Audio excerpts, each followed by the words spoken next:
you can still hold people accountable for mistakes they make, for violating the law, in this case not having a license, and not do so in a way that's completely out of step with what they actually did.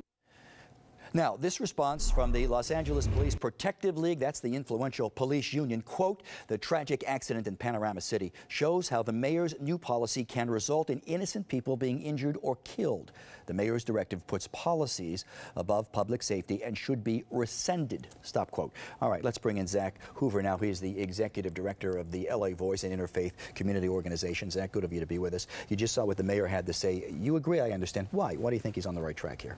Yeah, well, it's very clear that hardworking Angelino families who are trying to get to and from the grocery store, get to and from work, get their kids dropped off at school are the ones who really suffer under this policy.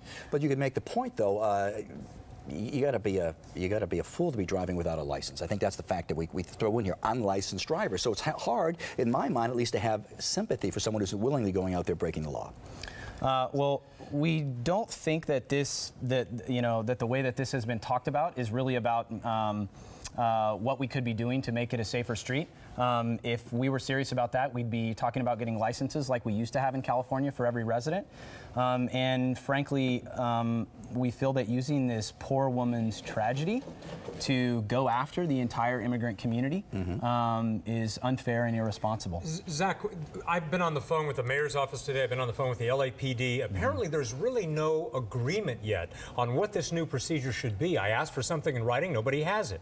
So do you, yet it's supposed to go into effect in January. How can your organization back something that doesn't seem to have anything in writing? Well, I think if for those of us who are, I can't speak obviously for the mayor, I can't speak for for anybody at LAPD, right. But if we listen to what folks talked about at the police commission hearing last week, it was clear that what they're talking about is reducing the financial burden on families who are caught up in this, basically in this policy, who get oftentimes targeted by it. And so moving from a 30-day impound where a family loses their car and faces perhaps up to 10% of their annual earnings of loss down to a much more reasonable 1 day or no 30-day impound. Would you, though? The problem I have with this is, as we talk about this, is it comes into play the illegals. And I got to be wondering, would we be talking about this unlicensed drivers breaking the law clearly if you didn't have the factor of the illegals who come involved with it? Seems like that's the factor that we're trying to make palpable here. Yeah, well, I mean, I have to say, I'm a Baptist minister as well, and one of the central stories of Christmas is about welcoming the stranger. It's a story about a family trying to find a place where they can be safe, a place where they can be welcomed. And we believe, as people of faith in our organization, and it's Christians, it's Jews, it's a wide range of folks in the organization that think that we need to be creating a city where people who want to come here and work hard can make a life. I just want to make sure that we're not creating a city where people who never had a license are treated better or with more deference than people who did and have it suspended. Because the way I've seen it reported and the way it has been reported is that the term a license that has been suspended or revoked, that applies to people who have their cars impounded under this new rule. Well, if you've never had a license, the new rule doesn't apply to you. And if you're an undocumented immigrant, you've never had a license. So are we creating a special class for them?